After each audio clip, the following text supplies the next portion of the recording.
내 병은 내가 고치고 내 가족은 내가 지킨다. 자연적 혈류법을 하루만 공부하면 30년 공부한 의사보다 병을 더 잘 고친다. 자연적 혈류법, 자연적 혈류법. 안녕하세요. 지금부터 자연적 혈류법 이론편 책을 읽어드리겠습니다. 나는 의사가 아닙니다. 평범한 사람입니다. 나 자신을 오랫동안 괴롭혔던 여러 가지 병을 물리치고 이제는 건강한 모습으로 돌아왔듯이 내 가족과 친지들의 병을 회복시켜 주었듯이 여러분에게도 내가 경험했던 자연적 혈류법으로 병 고치고 예방하는 비법을 안내하고자 합니다. 병을 고치고 예방하는 문제라면 이 세상의 모든 종합병원을 다 모은다 해도 자연적 혈류법 하나를 이기지 못합니다. 믿느냐 아니 믿느냐는 전적으로 여러분의 선택입니다. 다만 내가 알고 있는 자연적 혈류법을 널리 알리는 것이 사명이라 생각하여 이 글을 씁니다. 누구든지 배우면 됩니다. 매우 쉽습니다. 이 책의 문구를 간소화하기 위하여 지금부터는 경어를 생략하고 비경어로 작성함을 양해 바랍니다. 쓰기도 편하고 읽기에도 편할 것입니다. 무슨 기적 같은 이야기를 하려는 것이 아니다. 너무도 당연하고 자연스러운 현상을 그대로 안내드릴 뿐이다. 우리 모두가 원래 가지고 있었던 것을 어디에 두었는지 한동안 분실하였다가 이제야 되찾은 것이라고 해야 한다. 자연과 신이 우리들에게 처음부터 부여했던 당연한 권리다. 의사가 아닌 평범한 자연인으로서 상식과 이치와 진리에 근거하여 말한다. 먼저 질병의 원인과 치료의 원리를 말하고 그 다음은 시술하는 간단한 방법을 안내한다. 누구나 할 수 있는 매우 간단한 방법이다. 부디 질병의 두려움과 고통에서 벗어나시기 바란다. 무병장수하시기 바란다. 하루만 공부하면 30년 공부한 의사보다 훌륭한 치료사가 된다. 거짓인지 진실인지 이제 곧 확인해보라. 종합병원도 치료하지 못하는 모든 질병을 이제는 자신의 집에서 간단한 민간요법으로 고칠 수 있다. 이 책을 다 읽고 나면 누구나 그렇게 될 것이다. 의사나 약사도 병에 약해서 일찍 죽으며 자신의 병든 가족을 고치지 못하는 현실이다.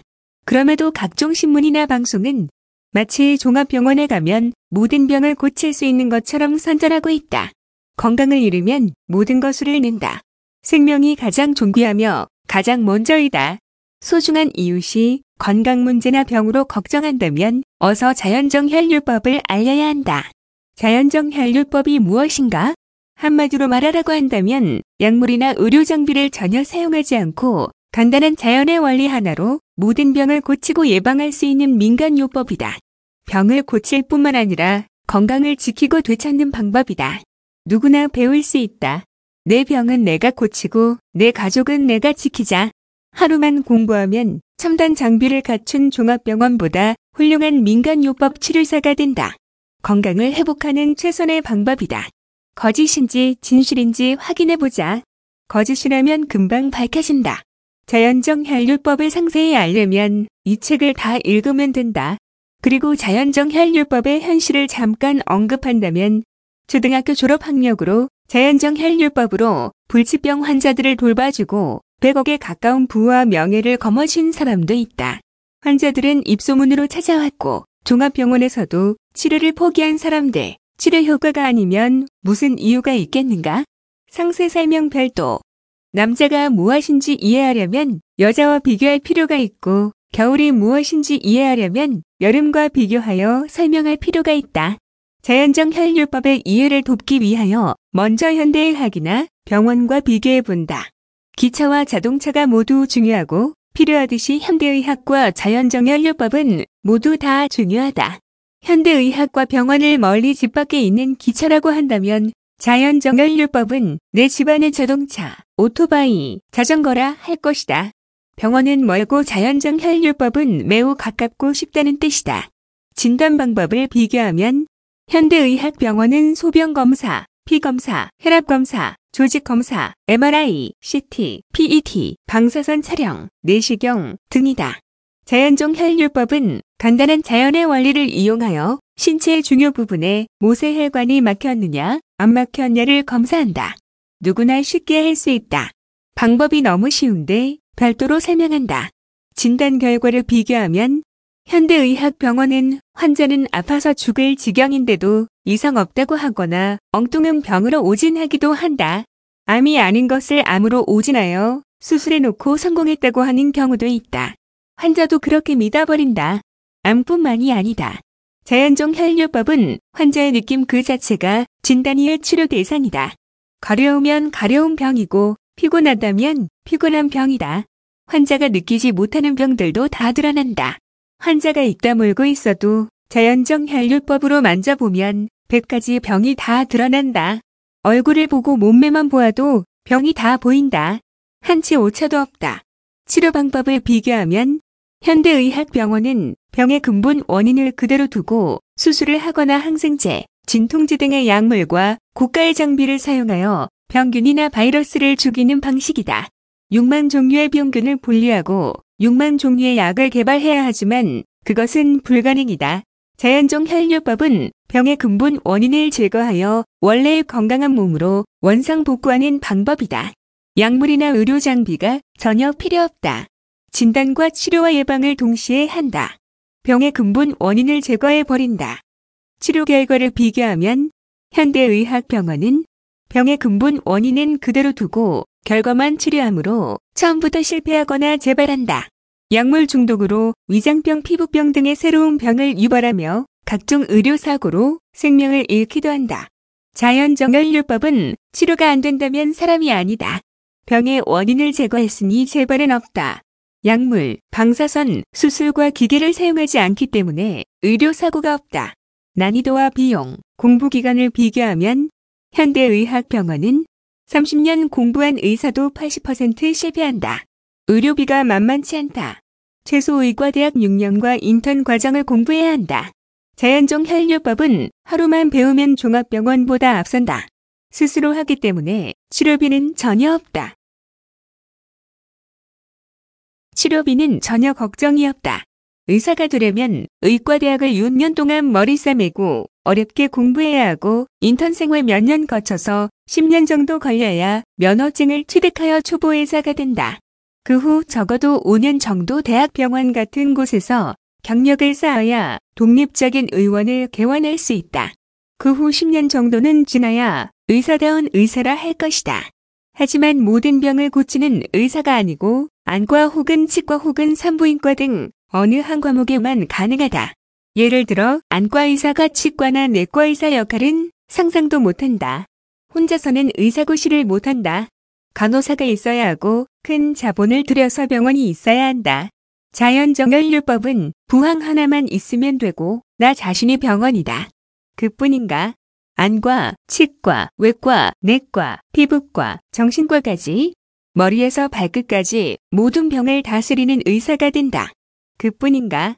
각 과목마다 50년 공부한 전문의사들을 다 불러 모아도 못 고치는 갖가지 병들을 자연종 혈류법을 공부한 사람은 다 고칠 수 있다.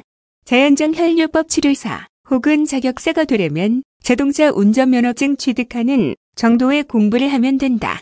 금요일 오후에 책을 배달받고 다음날 토요일 자격사 시험에 1급 합격한 사람도 있다. 개인 차이는 있겠지만 하루 1시간씩 이 책을 읽는다면 실습편까지 5시간, 복습을 한다면 10시간 더 걸려야 할 것이다. 복습하는 요령을 아는 사람이라면 10시간이면 10번 정도는 복습할 수 있다. 복습 방법은 발도 설명한다. 그 정도면 의사면허증에 해당하는 자연종 혈류법 자격증을 취득할 수 있다. 집에서 책을 읽고 실습 장면 동영상 강의만 2에서 3시간 보면 된다. 현대의학에서는 한 사람의 의사가 모든 병을 다 고치는 공부는 상상조차 불가능하다. 하지만 종합병원이 못 고치는 병을 자연종 혈류법 자격사 한 사람이 다 고친다. 현대의학을 비하하려는 말이 아니다. 현대의학의 훌륭한 측면은 무수히 많고 별도로 말할 것이다. 현대의학은 60에서 70대에 사망하면 아깝고 80대에 사망하면 다행한 것으로 보지만 자연종 혈류법은 150세 전에 사망하면 요절이라 한다. 이론적으로는 500세까지도 살 수 있다.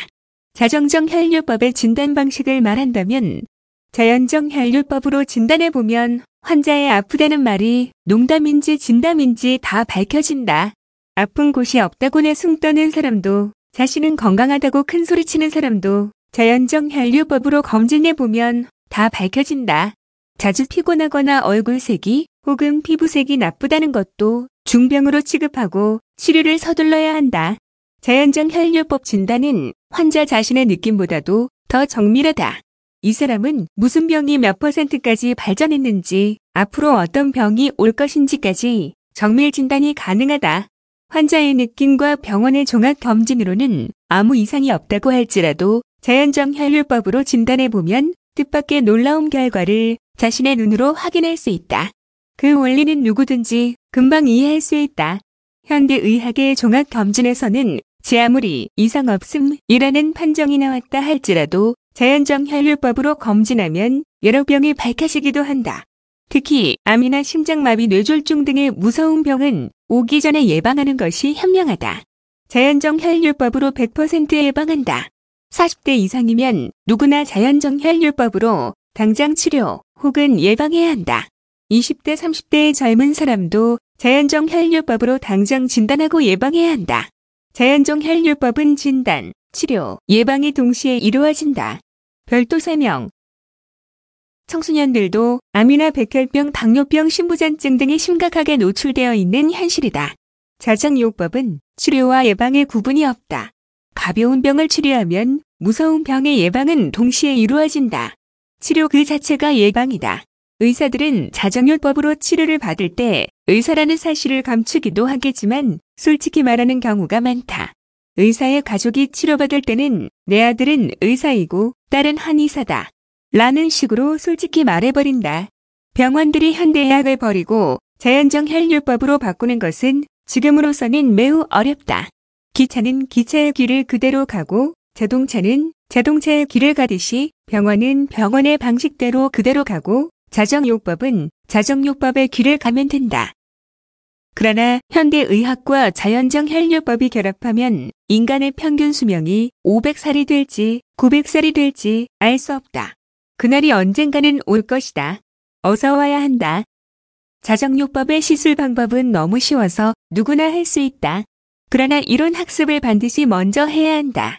이론을 모르는 사람에게 시술법부터 알리는 것은 돼지에게 진주를 던져주는 것과 다름이 없다.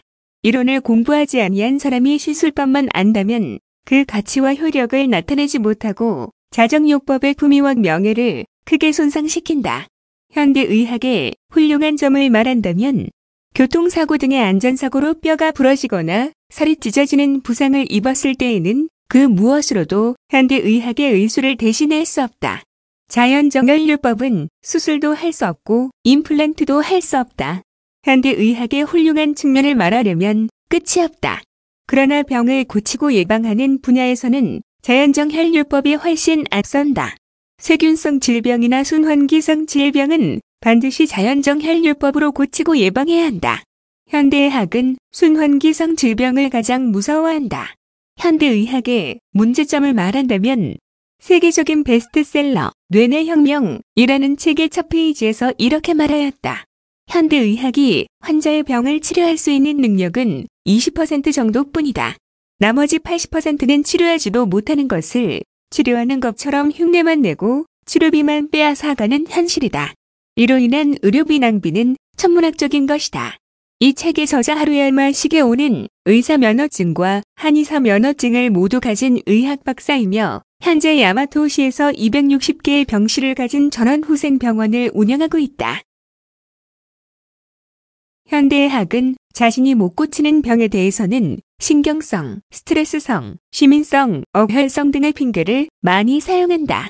현대의학이 환자의 병을 치료할 수 있는 능력은 20% 정도뿐이라는 말은 한국의 모든 의사들도 인정하는 말이다.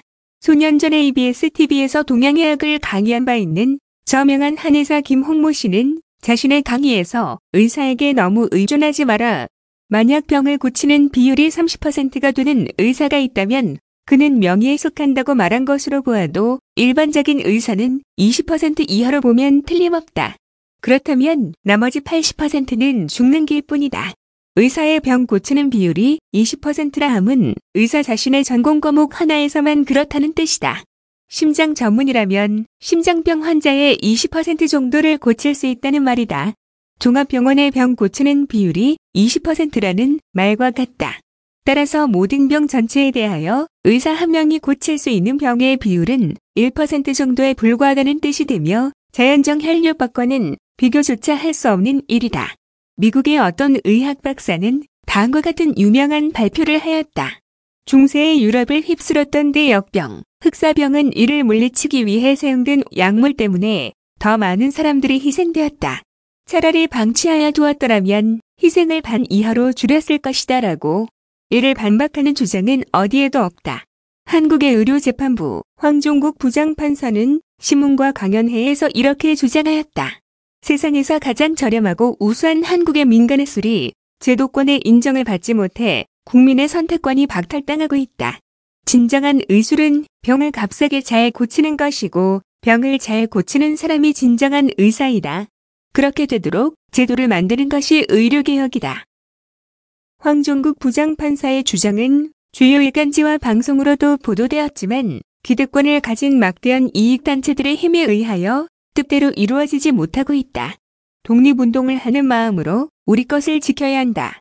서양 의학이 우리 것을 짓밟았다고 주장하는 분이다. 전문의들에 따르면 인간의 질병 약 3만 가지 중에서 병원에 가도 아무 소용이 없는 경우가 대부분이다. 고령화 사회, 노인의 세상이라 하지만 대부분의 노인들은 평생 동안 모은 재산을 각종 질병의 치료에 몽땅 탕진하고 자식들에게도 큰 피해를 주고 있는 실정이다.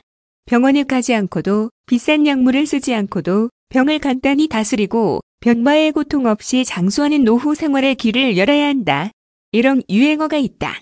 감기 치료는 병원에 가면 7일이 걸리고 병원에 안 가면 일주일이 걸린다. 이 유행어는 과학적인 근거가 있는 말이다. 대부분의 선진국에서 감기를 의료보험에서 제외하는 이유가 무엇일까?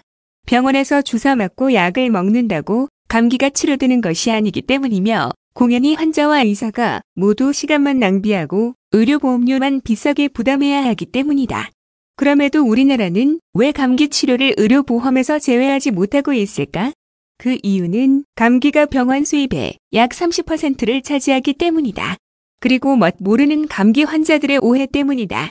병원 수입의 30%가 갑자기 사라진다고 상상해보자. 의사들은 집단위기주의로 병원 문을 닫아놓고 강경투쟁할 것이며 사회는 대혼란에 빠지게 된다. 이 말이 의심스럽다면 한때 약물 처방권이나 의약분업을 두고 의사단체와 약사단체 사이에 치열한 전쟁이 있었고 또 그 전에는 양의와 한의 사이에 한약 일부 처방권을 다투었던 대규모 의료 분쟁을 생각해보면 알 것이다. 국민의 건강을 볼모로 하여 모든 병, 의원이 문을 닫아놓고 대정부 대국민 투쟁을 하였던 그 사건을 아무도 잊지 못할 것이다. 지금도 진행 중이다. 의료보험에서 감기를 제외하려면 시행 당초에 했어야 한다. 지금은 진시황 같은 절대 권력자가 아니면 어렵다. 감기는 영어로 콜드, 능기, 한기라고 한다. 그럼에도 병원에 가면 해열제와 진통제를 준다. 정말 웃기는 일이다. 병원은 감기 치료를 포기했다는 증거이다. 그냥 감기 환자가 병원을 찾아왔으니까 치료하는 신용만 하는 것이다. 감기란 어차피 시간이 지나면 환자의 면역력에 의하여 저절로 낫는 것이다. 밀물도 시간이 지나면 썰물이 되어 물러가는 것과 같다. 감기 바이러스의 종류는 대략 6,000가지이다. 그렇다면 감기약의 종류도 최소한 6,000가지로 나누어 처방해야 하는데 그건 현실적으로 불가능하다. 지독한 항생제를 투여하면 쉽게 나을 수도 있지만 항생제와 진통제가 몸에 너무 해롭다는 것을 생각하면 저절로 낫도록 조금만 기다리는 편이 훨씬 이익이다. 항생제는 사용하면 할수록 더 많이 사용해야 한다. 사용할수록 약 효과는 떨어지기 때문이다. 정부에서 약국이 약을 직접 처방하지 못하도록 의약분업을 법제화하였던 이유가 무엇인가? 항생제의 남용 때문이다. 나는 감기에 걸리면 절대로 약국이나 병원에 가지 않는다. 속옷을 더 입거나 두꺼운 옷을 입고 더위를 이틀 정도만 참으면 개운하게 치료된다. 수면과 휴식을 충분히 하고 때로는 적당한 운동으로 몸에 땀이 날 정도로 열을 올리면 감기가 뚝 떨어져 버리기도 한다. 그래서 그런지 몸은 약해도 감기는 좀처럼 걸리지 않는다. 이제 자연정 혈류법을 알았으니 감기 따위는 더욱 접근할 수도 없게 되었다. 매스컴에 보도된 내용들을 살펴본다. 현대의학이 항생제를 지나치게 남용하여 그동안 인류가 개발한 3대 항생제가 모두 새로이 발생한 세균에 대해서는 효력이 없어서 환자의 생명을 구하지 못하는 사례가 국내에서도 속출하고 있다. 만약 현대의학이 새로운 항생제를 속히 개발하지 못할 경우에는 인류는 대재앙을 부를 수도 있다.